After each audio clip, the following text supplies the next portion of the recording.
yang tiêm nuôi sa năng video học canh này thì vậy kia là cái nào cũng cần các bạn các na vượt sang thế phần chặt màu nhiều về sang grand sang tất cả cùng sau những bài văn nào sang thang này tại tháp tất cả trong tàu đi ra bên toàn tám phần năm này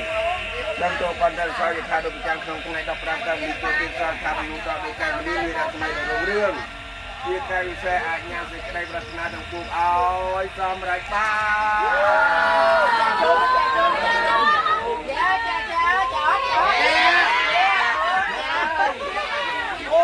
chắc một sao sao nặng đấy ơi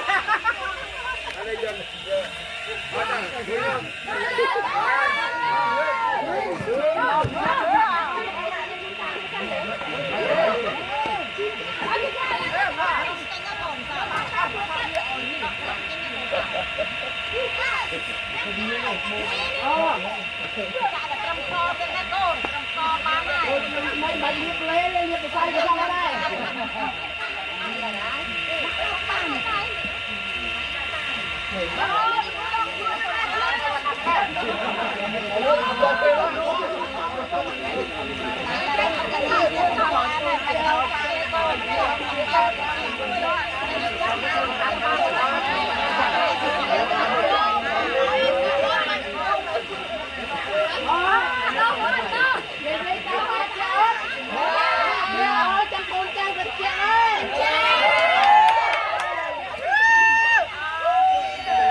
ông trắng nha, chắc vui,